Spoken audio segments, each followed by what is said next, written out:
Tunakushukuru Mungu wetu kwa kuwa umetuneemisha kufika katika muda wa saa hizi tukiwa wazima.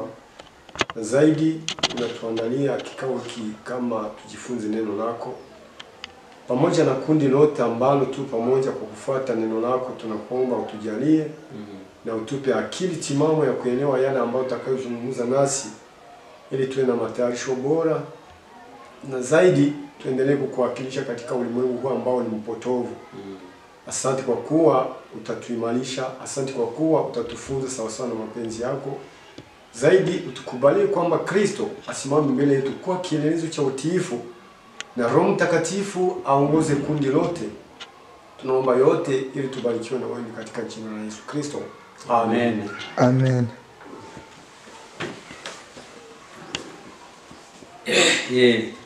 Tushimye Imana cyane. Eti tunamshukuru Mungu sana uko yarinze impagarike yacu, kwa kuwa alilinda msimamo wetu. Imana ikaturindira mu macumbi tubamo, na zaidi Mungu akatulinda katika makampi ambayo tunayo. Imana ikatulinda mu nzira tugendamo, na akatulinda katika safari ambazo tunakuwa nazo. Batugeze muri amasaha tugeme kumuka wazima, na zaidi tunafika muda kama na huu tukiwa wazima. Imana ihabikibari. Jina la Mungu liinuliwe. Nje mkuvugana nitwa Nsabimana Andre. Munayizungumza naye ni Nsabimana Andre, akunzwe ku izina rya Ndagije, na anajulikana kwa jina la ndugu Ndagije. Huko mbabwiye rero, kama vile anavyowaeleza, tugiye kuja ku mugambi wacu, tunaenda kwenye lengo letu. Uyu munsi wa none, siku hii ya leo, turaganira ku ijambo rigufya cyane. Tutazungumzia kwa neno fupi. Ijambo litubwira ngo, ni neno ambalo linazungumza ivugurura, ambayo inasema juu ya matengenezo. Ijambo litubwira ngo ivugurura. Neno linasema matengenezo. Niba ari ivugurura, ikiwa ni matengenezo, havugururwa kintu cyangiritse. Ni kwamba kuna tengenezwa kitu ambacho kilikuwa kimeharibika. Havugururwa kintu cyahindanye. Ni kwamba kila ambacho kimeharibika kabisa ndiyo kinatengenezwa. Niyo kivuze kukangura, ikiwa kunasemewa kuamsha cyangwa se kanguka, ama uamsho, nuko umuntu aba asinziriye. Ni kwa kuwa mtu amesinzia, noneho kaza ukamukoraho uti kanguka, na baadaye unakuja na kumupapasa ukimwambia cyangwa se utiba maso, ama basi sisimuka. Kuko ariko bimeze. Kwa kuwa ni hivyo. Umuntu atabaye maso, mtu asipokuwa macho, ntacyo yakora, haweza kafanya jambo lolote. Hawezi weza jambo lolote. Iyo umuntu asinziriye, ikiwa mtu amesinzia, ibintu byose biba bihagaze, mambo yote yamesimama. Usije ko Imana ari muhanga, lakini kwa kweli Mungu ni mjuzi. Umuntu akaba asinziriye kandi ku buryo ahumeka. Yawezekana mtu asinzie lakini akipumua. Ariko indi mirimo yose isanzwe, lakini kazi zingine nyote irahagarara. Kwa kweli zinasimama. Irahagarara. Zinasimama. Reka tuje mu gitabo cy'ubwa mbere wa Samueli. Ndio maana tunaanzia katika kitabu cha Samueli. Samueli gice cha ubwa mbere wa Samueli gice cha 26 mrongo wa 12. Samueli wa kwanza 2:26 mstari wake wa 12. 26 12 ama 26 mrongo wa 12. Kwenye mstari wake ni wa 12. Reka nibura wenda hari mbere ku murongo wa 10. Labda basi tuanzie kwenye mstari wa 10 hapo. Dawidi aravuga ati, Daudi akanena, huko Uwiteka ahoraho, kama vile Mungu aishivyo, Uwiteka niwe uzamwi ibi hano isa naho Uwiteka niwe uhoraho, Mungu ndiye aishie milele, Uwiteka niwe uzamwiyicira, na Mwenyezi Mungu ndiye atamuuawa. Cyangwa igihe cyo gutanga kizasohora, ama wakati wake wa kutoweka itatimilika. Cyangwa azasohoka ajya mu ntambara ayigwemo, ama ataondoka kwenda kwenye vita na atakufia huko. Uwiteka andinde, basi Mwenyezi Mungu anilinde, uko nabangurira ukuboko umuntu Uwiteka yimikishije amavuta. Kwa kuwa mimi siwezi nyosha mkono wangu kwa kuharibu yule Mwenyezi Mungu amempaka mafuta. Ahubwo ndakwinginze enda icumu rye riri mu musego we, bali basi nakusii kwamba uchukue mkuki wake ambao unalazwa kwenye kitanda chake n'urunywero rwe rw'amazi tugende, kinywero chake cha maji na tuondoke. Umurongo nagendereye n'uyu wa 12. Mstari nilioendea ni hii ya 12. Nuko Dawidi ajana icumu rye n'urunywero rwe rw'amazi, na kwa hiyo Daudi akachukua mkuki wake na kinywero cha maji yake, abivana ku musego wa Sauli, akaviondoa kwenye kitanda hapo kukichwa, barigendera na wakajiondokea hatagize umuntu babonye, bila kutazamwa na kila mtu yeyote cyangwa ubimenye ama kujua, haba no gukanguka, hata kusimama ama kusisimuka, kuko Uwiteka yari yabasinzirije ubuticura, kwa kuwa Mwenyezi Mungu alikuwa amewalaza bila kusimama. Impamvu ze ibingibi kinasababisha sema maneno haya nuko Dawidi yashatse kwica Sauli, ni kwa kuwa Daudi alitaka kamuue Sauli, maze aravuga ati ntabwo ndi bwica umuntu Imana yasize amavuta, na kunena ya kwamba mimi siwezi nyosha mkono kwa kuwa yule ambaye amepakana na Mwenyezi Mungu. Ariko ko yari yasinzire cyane, lakini kwa kuwa alikuwa amesinzia sana, Imana ngo yamusinzirije ubuticura, Mungu alikuwa amempatia usingizi bila kusimama, bituma ngo amukura icumu ku musego, ikatuma kwamba aondoe mkuki yake kwenye kichwa chake, maze icumu ararijana, mkuka kaibeba, ajana urunywero rw'amazi, na akachukua kinywero chake ama kikombe cha maji, cyangwa ngo arabukwe, bila hata mtu mmoja kujua ama kuona, kuko Imana yari yamusinzirije ubuticura, kwa kuwa Mungu alikuwa amempa usingizi bila kusimama. Ndagira ngo bene data turi kumwe, basi natamani kwamba enyi wandugu na wadada ambao tu pamoja, abantu mwese mu nyumva, watu wote ambao mnanisikiliza, mumve ko umuntu usinziriye cyangwa se utari maso ntacyo yamenya, ya kwamba tujue yule ambaye anasinzia hawezi jua jambo lolote ama kufanya jambo lolote. Uyu munsi wa none abantu basinziriye mu by'umwuka, ndio maana kwa muda ama wakati huu watu wamesinzia zaidi mu mambo ya kiroho. Uyu munsi wa none abantu ntabwo bari maso, kwa kweli watu wanasinzia hawako macho, uburyo ibikorwa imbere yabo ntabwo babibona, kwa kuwa yale ambayo yanafanyika mbele ya macho yao hawaitazami. Nkuko Sauli yari asinziriye bakamutwara icumu rye riri ku musego, wamekuwa kama vile Sauli alisinzia mpaka wakachukua mkuki yake. Ndero ngo tuwe maso, basi anatamani kwamba tusisimuke, tuwe macho, tukanguke, tutoke katika usingizi, noneho ibibera imbere yacu tubirebe neza, ili yale ambayo yanafanyika mbele zetu tuyaangalie, tubone ukuntu twitegura ingoma y'umwami wacu, na hapo itatuma kwamba tujiandae ufalme wa Mwenyezi Mungu, kugira ngo Yesu naza azasange nje namwe turi maso, ili Yesu atakapokuja akute sisi sote tu tayari na tuko macho. Nitusoma mu gitabo cy'Abaroma igice cya 13, tunapoenda katika kitabu cha Warumi sura yake 13, Abaroma igice cya 13 ku murongo wa 11, Warumi 13 mstari wake ni wa 11.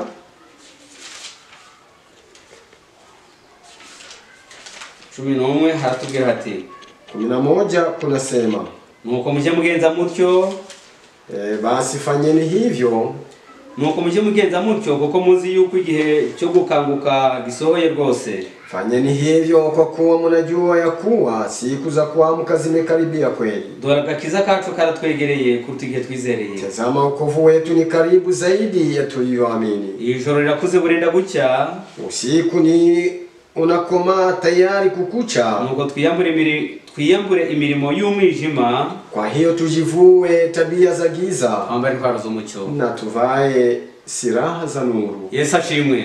Bwana Yesu asifiwe. Twambare intwaro z'umucyo, tuvae silaha za nuru, kuko igihe cyo gukanguka rwose kiri bugufi, kwa kuwa wakati wa kusisimuka ni tayari, kandi kuza kumwami wacu kukaba kutwegereye, na kurudi kwa mfalme wetu kuna tukaribia sana. Haba ngira ngo rwose tuzirikane iki kintu, ya kwamba natamani zingatie hiki kitu, kuba maso cyangwa se gukanguka, kuwa macho na kusisimuka bikwiye umuntu wese muri twebwe, inahitajika kwa kila mtu yeyote miongoni mwetu, bikwiye umuntu wese muri twebwe, ni lazima kwa kila mtu yeyote miongoni mwetu. Ni dusoma mu gitabo cy'Abagalatia, tunaposoma katika kitabu cha Wagalatia igice cya 6 umurongo wa 4, kwa sura yake ya 6 mstari wa 4, haragira ati, kunasema, ibyiza nuko umuntu yakwisuzuma mu murimo we ubwe, ya kwamba kilicho vema ni kwamba kila mtu ajihoji mwenyewe, kuko aribwo azabona icyo yirata kubwe wenyine atari kubwa mugenzi we. Kwa ndipo atapata atakachojivunia sipokuwa ni mwenziwe. Ibyiza nuko umuntu wese yisubiraho. Yani yakuwa vema ni kwamba kila mtu ajirudi, akisuzuma na kujihoji, akinira na kujihoji kikamilifu, akibaza na kujiswali. Ibyo bigatuma aribwo azabona icyo yirata kubwe wenyine atari kubwa mugenzi we. Hicho kitatuma pate kitu ambacho atajisifu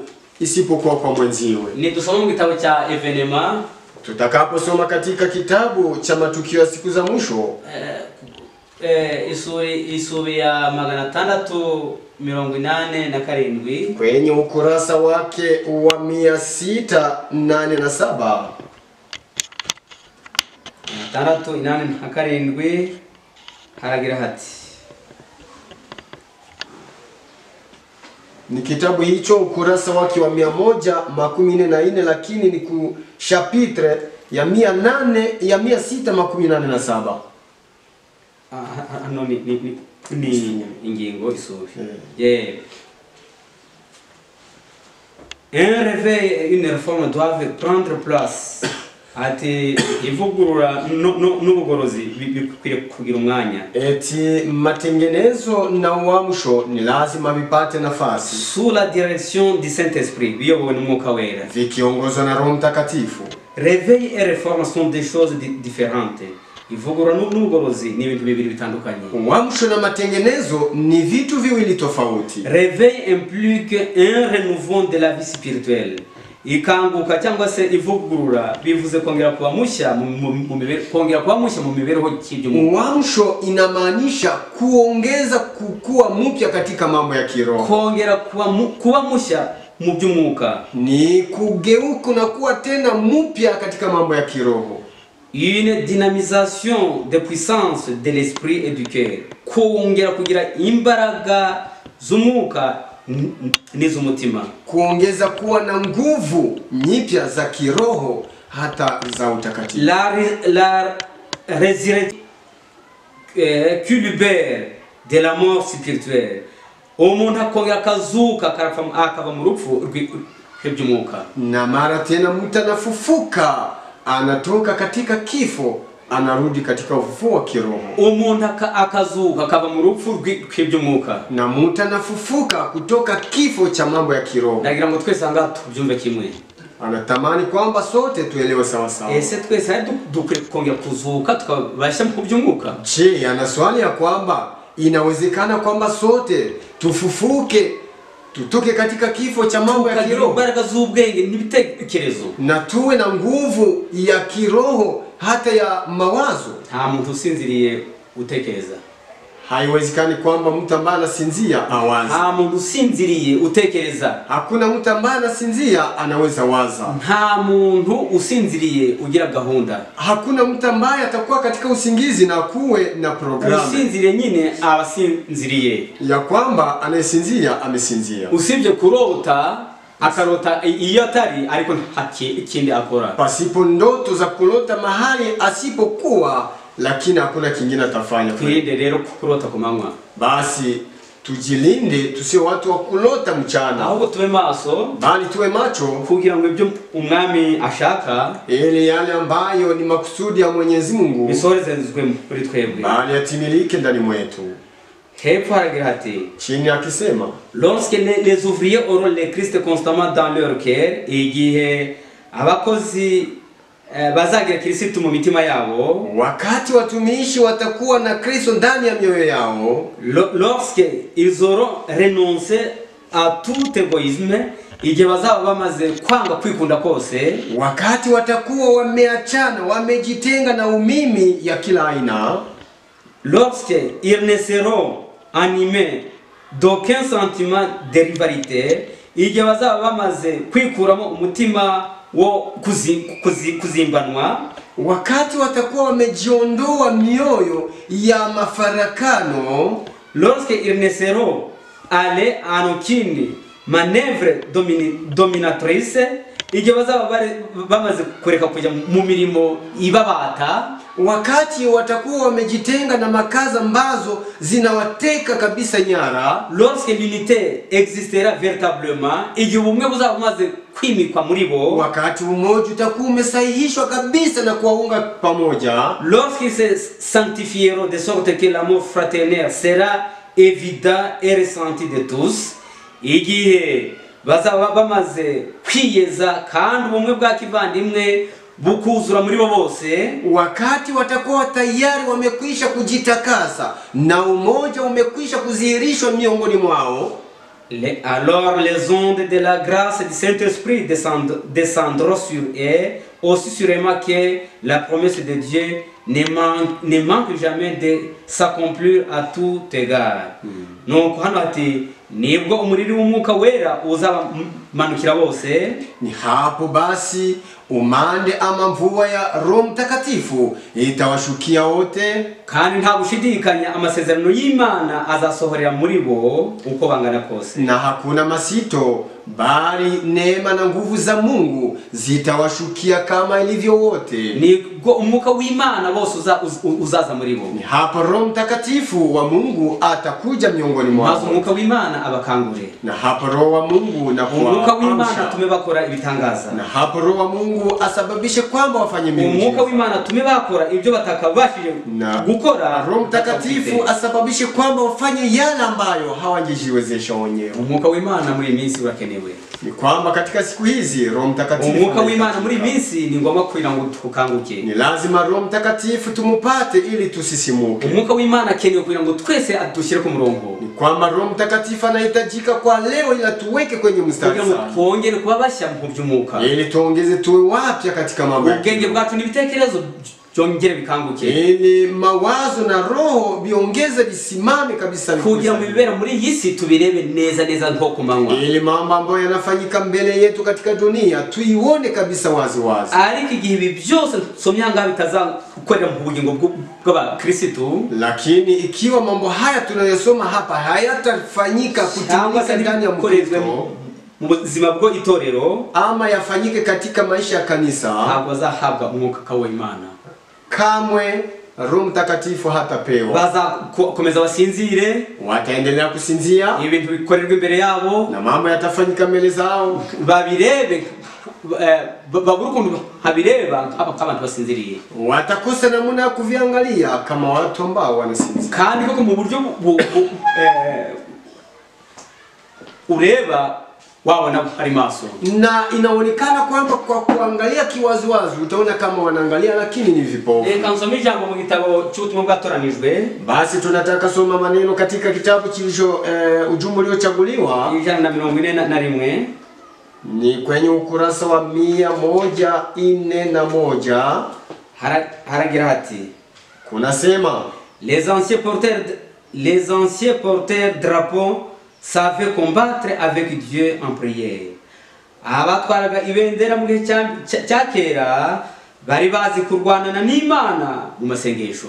watu wa zamani ambao walikuwa wakibeba bendera ya mbinguni walikuwa wakijua kupigana na Mwenyezi, wakisaidiana na Mungu kwa maombi. Bari bazi kurwana bafatanije n'Imana mu masengesho. Walikuwa wanajua kugombana wakisaidiana na Mungu katika maombi. Il jouissait de l'effusion de son esprit.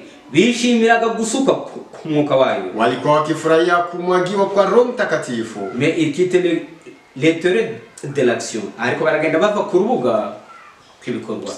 Lakini wanaenda wakiondoka kwenye uwanja wa mapambano.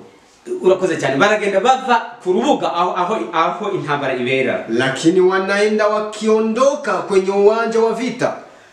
Par qui seront remplis les places vacantes? Ni baande bazuzura iriya myanya igenda ipfubusa? Je, ni wanani wako tayari kuingia katika hizo sehemu ambazo wale wanaondoka? Iriya myanya itarimo abantu irapfubusa. Hiyo sehemu ambazo watu wameondoka zinakufa. Kandi urugamba rukazi kurusha uko tubibona. Na zaidi viti naendelea kukaza nguvu zaidi ya gisi tunajua. Imana nayo ishaka ngusuke umwuka wayo ariko ikabura abo iwuha. Na Mungu anatamani kumwagia Roho Mtakatifu lakini abantu benshi basinziriye. Kwa kuwa watu wengi wamesinzia. kuko abantu benshi basinziriye. Kwa kuwa watu wengi wamesinzia. Hepfo hari ijambo nshaka ko nsoma rivuga ngo qu'en est-il de nouvelles générations, mbese bizagenda bite ku gisekuruza gishya? Chini kuna neno ambalo linasema, je, itakuwa lini, itakuwa vipi kwa kizazi kipya?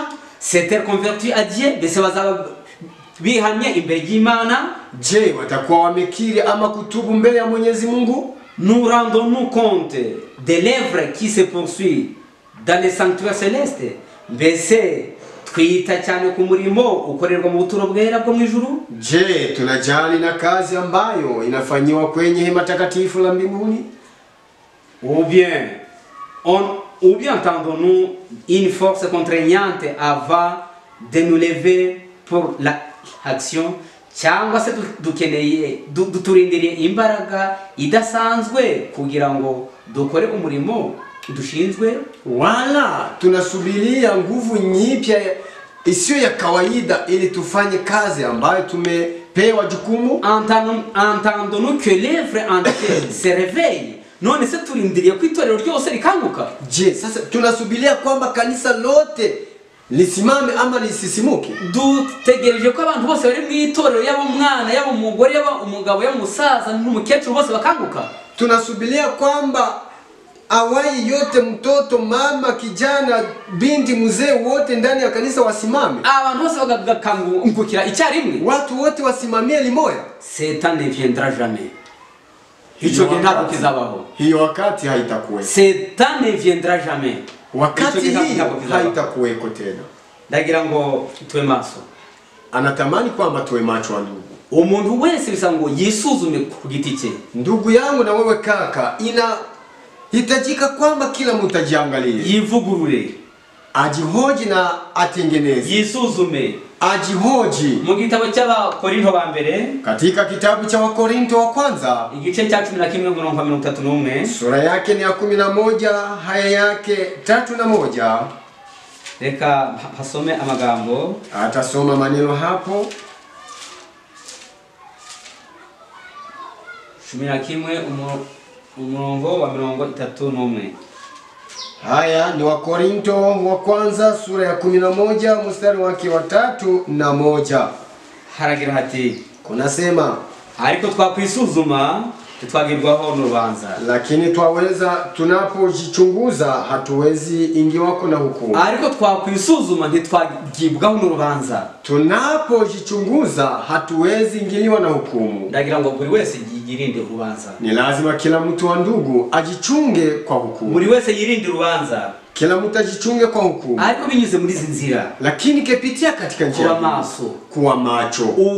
Ijambo ry'Imana ukariha agaciro. Neno la Mungu nalipatia samani ndani ya moyo wako. Ijambo ry'Imana ukaryitaho kandi ukarikunda. Na neno la Mungu nalijali na kulipenda. Umurimo waryo ukemerwa gukora mu mutima wawe. Na kazi ya Mwenyezi Mungu nakubali tumikie. Ukemera umutima uko umwuka w'Imana akorera muri we, muri wowe. Nakubali kwamba Roho wa Mungu atumikie ndani ya maisha yako. Ibyo nibiba muri wowe, yani akitimilika ndani mwako, ukabyemerera, unavikubalia, uzaba maso, utakuwa macho, kandi nta kizagutungura na kimwe, na hakuna kila ambacho kitakuja, nta uzagibwaho n'urubanza, na hautaingiliwa na hukumu. Dusome mu gitabo cy'Uwifuzwa ibihe byose. Tutaingia katika kitabu cha Mhitajiwa Daima. Uwifuzwa ibihe byose, Mhitajiwa Daima, kurupapuro rwa 21 kwenye ukurasa wa 21.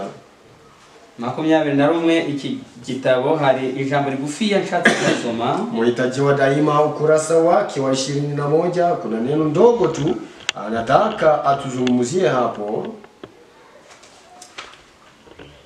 Les Juifs désiraient l'avenir du Messie. Abayuda bashakaga kugaruka kwa Kristo. Wayahudi walitamani kurudi kwa Kristo, mais n'avaient pas une juste conception de sa mission. Ariko ntabwo bari bazisobanukiwe neza n'umurimo zabo umuzanye. Lakini walikuwa hawajui wazi kazi ambayo itamleta Kristo. Ils cherchaient à être délivrés du joug des Romains plutôt que d'être délivrés de leurs péchés. Umutwaro w'uburetwa bw'Abaroma kuruta ko bakurwaho umutwaro w'ibyaha byabo. walitamani waondolewe utumwa wa Warumi zaidi ya kuondolewa uzigo wa dhambi. Ils attendaient un Messie conquérant, bari barindiriye Mesia umurwanyi, walikuwa wakingojelea Mesia ambaye ni mpiganaji wa zaidi, qui briserait les pouvoirs de l'oppresseur et conférerait à Israël une domination universelle. Bari barindiriye Mesia umurwanyi kandi uzakuraho imbaraga, uzakuraho ubutegetsi bw'igitugu ku Bisirayeli, uzakuraho ubutegetsi bw'igitugu maze agaha ubutwari bukomeye Abisirayeli. Walikuwa wanasubiria Kristo mwenye nguvu, mwenye kupigana, wakihisi kwamba ataondoa nguvu ya wapiganaji zidi ya Waisraeli na kuwainulia ufalme. Tuzirikane iri jambo. Basi tuzingatie neno hili. Bakundaga ko Mesia bumvaga ko agomba kugaruka. Walikuwa wanapendelea kwamba Mesia arudi. Ariko batazi umurimo uzaba, lakini bila kujua lengo lake litakalo. Badasobanukiwe umurimo we. Bila kujua kazi yake. Batazi uburyo agomba kuza. Wasipojua atakuja. Batazi ikimuzanye. Bila kujua ni nini namuleta. Bakumva bakurwaho umutwaro baremereye utungutse ku ngoma y'Abayuda. Wao wakijihisi kwamba akuja waondolee mzigo ya utumwa wa Wayahudi. Bakumva bakurwaho ingoma y'igitugu y'Abayuda. Wakisikia waondolewe hiyo utawala wa kujiinua wa Kiyahudi, bakumva ko iyo ngoma yahabwa Abisirayeli, wakisikia kwamba hiyo utawala pewa wa Israeli, kandi nabo ni biyumvaga muri uwo muryango wo Abisirayeli, na walikuwa wanajisikia katika hiyo familia ya Waisraeli, ariko ntabwo bari basobanukiwe neza n'umurimo umuzanye, lakini walikuwa hawajue lengo lake. Sahari wowe uri hano witeguye ute umurimo? Sasa wewe ambao unatuangalia, wewe ambao tunakaa na wewe, unajiandaa vipi? Kristo se umurimo akore mu buturo urabuzi? Kazi ambayo anaifanya katika hema takatifu na unjua? None suragira ngo aze icyo azabaje byo gukora urakizi? Unahisi kwamba kuje kazi ambayo atakuja ifanywe na ijua? Azaza se anyuze hehe? Atakuja kipita wapi? Azaza je gukora iki? Atakuja kija kufanya nini? Ubyiteguye ute? Unajiandaa vipi? Nagira ngo twese tuwe maso. Basi ni kwamba sote tuwe macho, kandi twese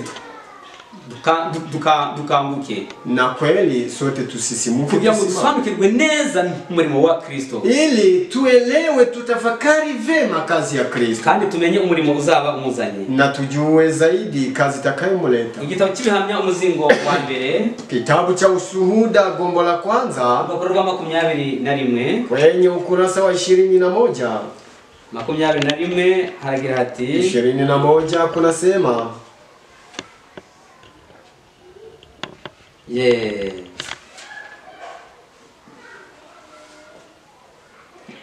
J'ai vu un ange qui s'est kupapuro rwa 20 na rumwe kabirindura 22 haragira hati utageuka kidogo kwenye 22. J'ai vu un ange qui se tenait debout avec une balance à la main. Nuko nerekwa malaika waruhagaze afite umunzani mu ntoki. Nikaoneshwa malaika alikuwa akisimama akiwa na balance ama munzani kwenye mkono wake. Pesa les pensées et les préoccupations du peuple de Dieu. Yapimaga ibitekerezo nibikorwa by'ubwoko bw'Imana. Alikuwa akipima mawazo na matendo ya taifa la Mungu. Malaika nguyu yarari maso. Malaika huyu alikuwa macho. Ahanze we nanje amaso. Anachunguza wewe na mimi. Areba ibyo dukora. Akitazama ni mambo gani tunayafanya. Areba ibyo tuvuga. Akiangalia tunayoyanena. Maze abishyira hamwe. Yote anayakusanya. Arabirunda hamwe. Na kuviweka nafasi moja. Abishyira ku munzani. Na akaviweka kwenye kipimo. Abishyira ku munzani. Akaviweka kwenye kipimo. Shuti yanje urangaha. Ndugu yangu ambaye uko hapa. Mwene data mushiki wanje unteza amatwi. Dada na wewe kaka ambao unatutega sikio. Nagira ngo tujanirane. Natamani kwamba twende pamoja. Ibyo ukora, yana mbona yafanya, ibyo uvuga, unayasema, utekereza ko malaika uyu nguye kubona? Unahisi kwamba unajua wazi kwamba malaika anakutazama? Ya malaika ntabisiga aho ngaho. Na hata viacha pale. Akabishyira ku munzani. Ataviweka kwenye munzani ama kwenye kilo. Ndagira ngo twese utekereze iyo ngingo. Ni kwamba anatamani sote tuwazie kwa hiyo hatua. Si un plateau se trouvait les pensées dirigées vers le ciel, ku ruhande rumwe rwo umunzani hari ibitekerezo byerekeye mu ijuru. Kwa upande mmoja wa munzani ama wa kilo kulikuwa mawazo ambayo yanaelekea mbinguni, et sur l'autre celle qui était dirigée vers la terre. Ku rundi ruhande hari ibitekerezo byerekeje mu isi. Na kwa upande mwingine wa hiyo munzani kulikuwa mawazo yenye kuelekea kidunia. Sur ce dernier plateau était placé le lecteur des romans. Kuri urwo ruhande rwa nyuma ruriho ibitekerezo byerekeye mu isi.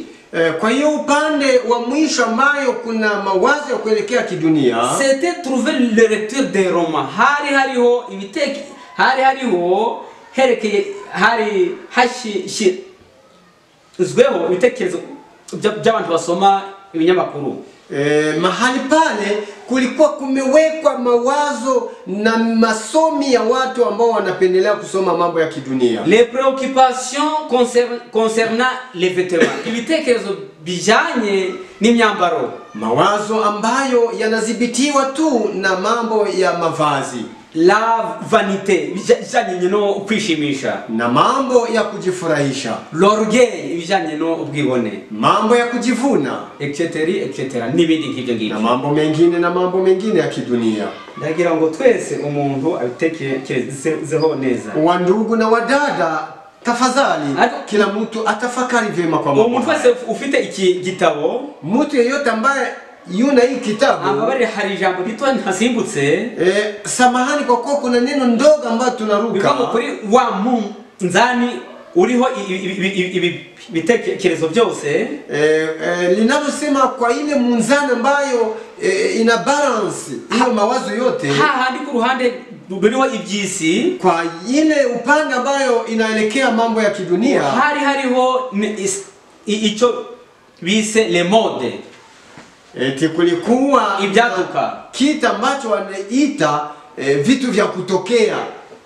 Madam White arandika ati, Madam White akandika eti, umuhanuzi w'Imana, ni nabii wa Mungu, waruri maso, bali kwa macho, yuzuwemo n'umwuka w'Imana, akijawa na Roho Mtakatifu. Arandika ati, akandika eti, kera mu maso yane ati mbega igihe kibabaje. Akawa na huzuni akiomboleza ati mbega igihe kibabaje. Ona siku za huzuni. Les anges de Dieu tenaient leur balance et pesaient les pensées de ceux qui séduisaient les enfants de Dieu.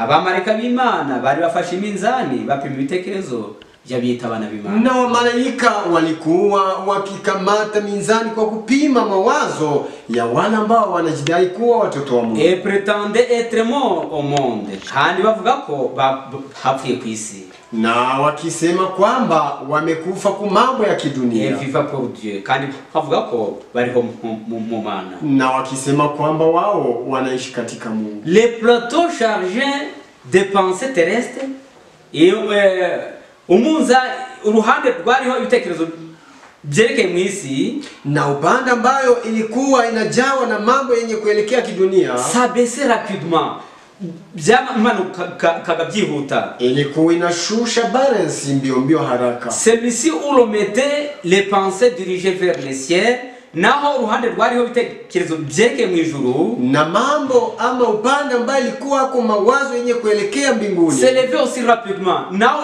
narwo ku buryo ruzamuka cyane. Ilikuwa inaonekana kwamba haina uzito, inapanda haraka mbio. Uruhande rwariho ibitekerezo by'isi, na upande uliokuwa kwa mambo ya kidunia, rumanuka rwihuta, ikaonesha uzito wa zaidi kushusha. Uruhande ruriho ibitekerezo byo ijuru, na upande ambaye na mambo ya mbinguni, nabyo bikazamuka byihuta, inaonesha haina uzito, inapanda haraka. Abantu mwese muzi umunzani, watu nyote ambao mnajua munzani, iyo abantu bapima, wakati watu wanapima, iyo uruhande ruzamutse, wakati upande mmoja inapanda, urundi rumanuka, na ingine inashuka, ururiho ibyinshi nuruhe, unayokuwa na mingi ni ya wapi? Ni ile ya kushuka. Ibyawo ni bihe? Sasa mambo yako ni gani ndugu? Ibyawo bingana iki? Mambo yako dada yangu ni yapata na mwana. Maso se, je uko macho ama unasinzia? Ibyo urabizi neza? Je unayajua vema? Kandi kwitwa mwana w'Imana, na kuitwa mwana wa Mungu, bari abamarika b'Imana, wale wa malaika wa Mungu, ngo bari maso, wao wako macho, kandi barapima ibitekerezo byose by'abita abana b'Imana, jambo lote ambalo bavuga ko bapfuye ku by'isi, yeye analipima na kuliandika. kandi ko bariho mu Mana, na wale ambao wanasema kwamba wamekufa kwa mambo ya dunia na wako kandi katika ko bariho mu Mungu, Mana. na wako katika Mungu. Madamu White hepfo arandika ati, Madamu White akaandika chini eti, comme il était peu chargé, kuko uriya ruhande ruri ibitekerezo by'ijuru kuko rwariho bikeya, kwa kuwa hiyo upande ambayo inachukua sehemu za waliowaza ya juu iko kwa mambo kidogo. Je peux dire ce que j'ai vu, ati navuga ibyo nabonye, naweza sema yale ambayo nimeyaona, mais je ne pourrai jamais rendre la vive et solennelle impression que cela fit sur mon esprit. Ariko ntabwo nabisobanura neza nkuko mbyumva mu bwenge bwanjye, lakini siwezi yatafsiri vema kama vile ninavyosikia ndani ya mawazo yangu. L'ange dit, malaika aravuga ati, malaika akasema, de telles personnes pourra-t-il pénétrer dans le demeure céleste? Ati sabantu nkabo bazinjira mu bwami bw'Imana?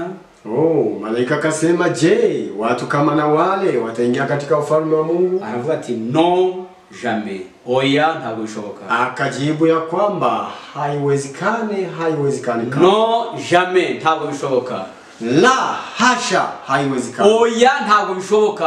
Hasha, haiwezekani. Abantu bafite ibitekerezo ngibyo, watu wasiokuwa na mawazo kama na bavuga ko bapfuye kubyisi, wanaojidai kwamba walikufa kwa mambo ya kidunia, kandi atariko biri, na sio hivyo, babivuga mu magambo gusa, wakitamka kwa kinywa tu, ntabwo baje mu bwami bw'Imana, hawataenda katika ufalme wa Mungu. Dis-leur que leur espoir est vain et que si elles ne se répandent aussitôt et périront. Babwire ko ibyiringiro byabo ari imfabusa kandi ko niba tihana bazarimbuka. Waambie kwamba matumaini yao ni bure, hayana msingi, na kiwa hawatubu watangamia. Mwenda tano amuchiki wanje, ndugu yangu na wewe dada, niba uri haso tukaba tujana, ikiwa wewe ni macho na tunatembea, basi iwe ni macho tutembee pamoja, kandi wumve ko ugomba kuvugurura imibereho yawe, na ujihisi kwamba inakubidi utengeneze maisha yako, ukaba mushya muri Kristo Yesu, ili uwe mpya katika Kristo, ukaba mushya muri Kristo Yesu, ili uwe mpya katika Kristo Yesu. Kitabu cha Ministère Evangelique, katika kitabu cha kuhubiri, Ministère Evangelique, umurimo wo kubwiriza ubutumwa, kazi ya kuhubiri, 164, ukurasa wake wa 164, hari amagambo agira ati, kuna maneno yanasema, quand le Seigneur agit en se servant d'instruments humains, iyo Imana ikore mu bikoresho bantu, wakati Mungu anatumikia miongoni mwa vyombo vya binadamu, et que les hommes sont mis par la puissance d'en haut, maze abantu nabo bakumvira gukoreshwa n'imbaraga ikomotse hejuru, na watu nao wanakuwa tayari kukubali kutumikishwa na nguvu kutoka mbinguni. Satan pousse ses agents à crier au fanatisme. Satani nawe akoresha abantu be kugira ngo binjize ubwaka. Ibilisi naye huwa anatumia watu wake ili walete ushupavu. Uyu munsi wa none igihe Imana ishaka ko abantu bivugurura, wakati wale ambapo Mungu anataka kwamba watu watengeneze, Imana ishaka ko abantu baba maso, wakati Mungu anatamani kwamba watu wawe macho, Imana ishaka ko nje nawe twongera kwisuzuma, wakati yenye Mungu anatamani kwamba mimi na wewe tujichunguze, tutagibwa n'urubanza, ili tusishikwe na hukumu. Satani nawe abari maso, Ibilisi naye huwa macho kugira ngo akoreshe ingabo ze, ili atumikishe majeshi wake, zizane ubwaka, zilete ushupavu, kugira ngo yambaraga ikore mu itorero ryayo, ili nguvu ile ambayo inatumika katika kanisa, abantu bayirebe nk'ubwaka, wayangalie kama ushupavu, maze bange ijambo ry'Imana, na hapo wakatae neno la Mungu, maze bange ijambo ry'Imana, na hapo wakatae neno la Mungu. Ariko ndagira ngo twese tuwe maso, lakini tunatamani kwamba kwa ujumla tuwe macho, et dire qu'il faut se garder des extrêmes. Noneho abantu bagatangira kuvuga bati mwirinde ubwaka, na watu huanza kusema eti mujilinde ushupavu. Réfléchissons bien avant de pousser ces cris. Ati tuanze dutekereze neza mbere yuko tuvuga ayo magambo. Lazima tuanze kuwaza vizuri kabla tunene maneno hayo. Car l'existence de la fausse monnaie ne diminue en rien la valeur de la bonne. Kuko kubaho kw'igiceri kibi ntabwo bikuraho ko hariho n'ibiceri byiza. Kwa kuwa kuweko kwa kichere kibaya haimaanishi kwamba hakuko vichere vizuri. Niba uyu munsi wa none hariho amafaranga cyangwa se ibiceri byo bahimba ibihimbano, ikiwa kwa leo kunaonekana kuna pesa ama hiyo vichere vifaranga, ntabwo bikuye agaciro ko amafaranga mazima, haiondowi kwamba hakuna pesa ambazo nzuri. Niba uyu munsi wa none hari abantu barwanya ivugurura, ikiwa leo kuna watu ambao wanapiganisha matengenezo, niba Satani akoresha uburiganya n'imbaraga afite zose kugira ngo arwanye ivugurura, ikiwa Ibilisi anatumika kwa nguvu zake zote kwa kupiganisha matengenezo, agakoresha abantu basa naho bafite ubutumwa bwiza kandi agira ngo ahindanye ubwiza nyirizina, anatumikisha watu ambao wanafanana kuwa na habari njema ya wokovu, lakini lengo lake ni kusaliti ukweli. Tuwe macho kandi amagambo yose tuvuga na maneno yote tunayoyatamka tubanze dutekereze, tuanze kwanza kuyawazia, kuko niba hariho ivugurura nyakuri, ikiwa kuna matengenezo ya kamilifu, Satani azakoresha ububasha bwe no bushobozi, lazima Ibilisi na atatumika kwa juhudi na nguvu zake zote, uburiganya afite bwose, atatumikisha ujanja wake wote kugira ngo habeho ivugurura ryo ibinyoma, ili kuwe matengenezo ya uongo, icyo bise de faux réveil cyangwa se ivugurura ryo ibinyoma, bali waliita ni tengenezo la uongo ama la giza.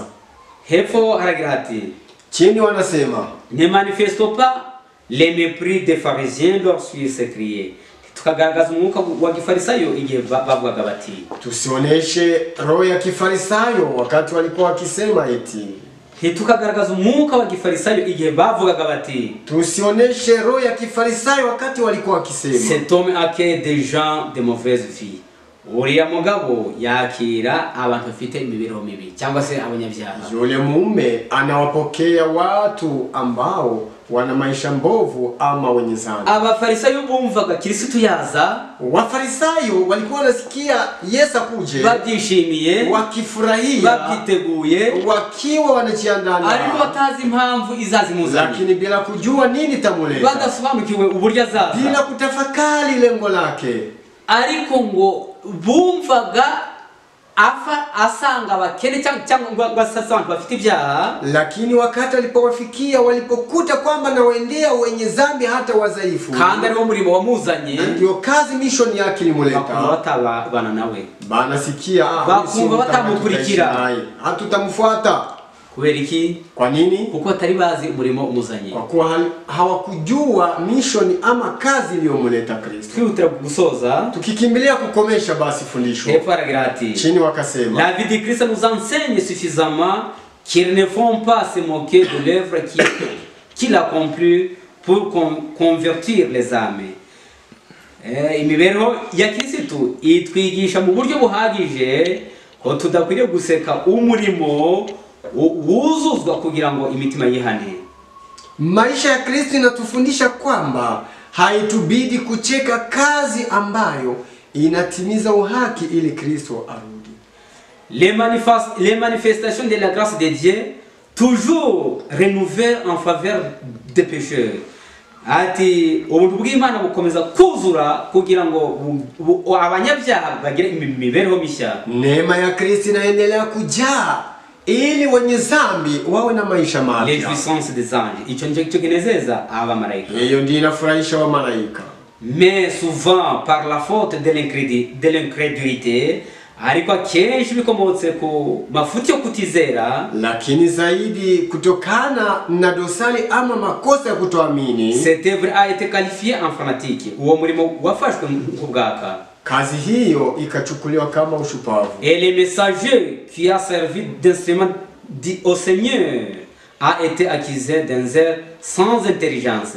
Kandi abantu bemeye kuba ibikoresho by'umukiza barezwe ko bafite umuhati utagira ubwenge. Na watu ambao wamekwisha kukubali kutumikishwa na Mwokozi wanaenda wakisalitiwa na kustakiwa kwamba hawana akili, ko bafite umuhati utagira ubwenge, wana ujuhudi ambayo haina elimu. ariko ntabwo ariko biri, lakini si hivyo, kuko ntabwo bari maso. Kwa kuwa wale watu ambao wanastaki watu kandi ntabwo bazi kureba neza na hawaangalie vizuri, ntabwo bazi kushishoza, hawajui kuchunguza. Imana iriho, Mungu yuko kandi irakora na anatenda, ifite nabo ikoresha, na ina wala ambao izakoresha malaika bavuye mu ijuru, haitatumikisha wa malaika kutoka mbinguni, izakoresha abantu nkanje, itatumikisha watu kama ikoresha abantu nkawe, itatumikisha mtu kama wewe, ikoresha abantu nkatwe twese, itatumikisha watu kama sisi wote twemere kuba ibikoresho by'imbaraga y'Umwuka Wera, bali kukua vyombo vya Roho Mtakatifu, kugira ngo tuhagakire ijambo ry'Imana, ili tupatie samani neno, kugira ngo turwanye imbaraga yose y'ubwaka, tupiganishe nguvu yote ya ushirika, kugira ngo tuhagakire ijambo ry'Imana, na tupatie samani neno, hakiri imbaraga y'Umwuka Wera, na tupokee Roho Mtakatifu, kugira ngo iby'Umwami ashaka kandi ashima mambo yenye Mungu anatamani bikorere muri twebwe, itendeke ndani mwetu. Nasa ngo mwese abarahani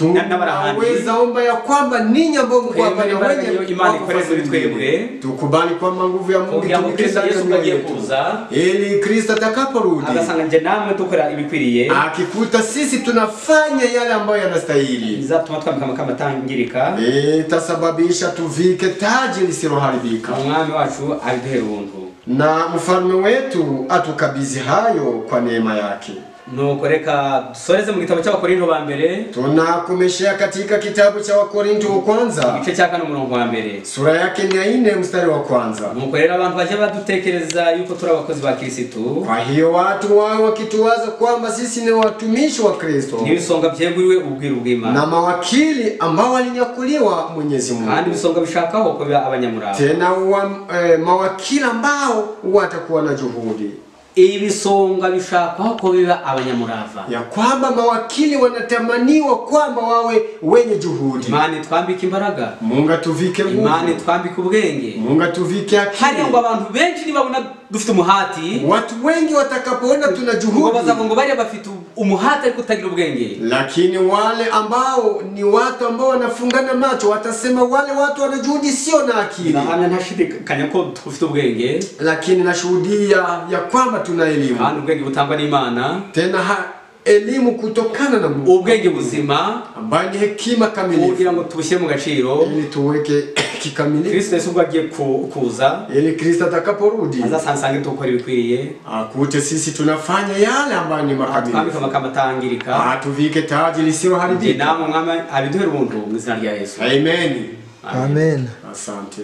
Ili kwa lugha hii naitwa kwa jina la Mbonimpa Filipe na makao ni Kongo. Mungu awabariki. Asante sana.